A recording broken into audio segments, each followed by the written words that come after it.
Hey hi, this is me from Glam by Susmita. তোমরা সবাই কেমন আছো? আশা করি সবাই খুব ভালো আছো। তো আজকের আমার এই ভিডিওটা একটা বাচ্চা মেয়েকে কি করে ব্রাইড সাজানো যায়। হ্যাঁ, এটা নর্মাল ট্র্যাডিশনাল ব্রাইড নয়, এটা হচ্ছে একটা মডার্ন ব্রাইডের রিসেপশন লুক দিয়েছি আমি। এই পিঙ্ক শাড়ি পরা পুচকেটা অ্যাকচুয়ালি আমার কাজিন হয়। হ্যাঁ, অনেকটাই ছোট। জানো, আমার একটা 6 বছরের কাজিনও আছে। যাই হোক, আমি হচ্ছে আমার কাজিনদের মধ্যে সব থেকে বড় বুড়ো একটা মেয়ে। আর যিনি সাজছেন তার নাম হলো লিটিল। ওর একটাই দুঃখ ছিল, বাবা তুই আমাকে সরস্বতী পুজোয় কেন সাজালি না। সেটা সম্ভব হয়নি অ্যাকচুয়ালি, কারণ আমার স্কুলে পুজো থাকে, তো স্বাভাবিকভাবে সকালবেলা আমাকে অ্যাটেন্ড করতে হয়। আর এইটুকু বয়সে সরস্বতী পুজোয় আমরা কতই না মজা করেছি, তাই না?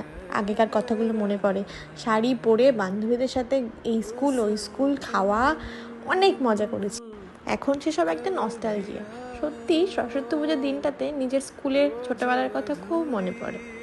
যাই হোক, এই মিষ্টি মেয়ের ছোটো চুলটাকে বড় করার খুব শখ, যে বাবাই আমার চুলটা বড় হলে আমাকে কেমন লাগবে দেখতে।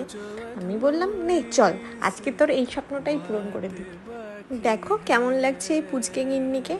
আমার এই ছোট্ট বোনটা একদম পাকু বুড়ি হয়ে গেছে। বাচ্চারা সাজতে খুঁজতে সবাই খুব ভালোবাসে, আমরাও কি কম বাসতাম? কিন্তু এখন সবাইকে সাজাতে বেশি ভালো লাগে। কেমন লাগছে?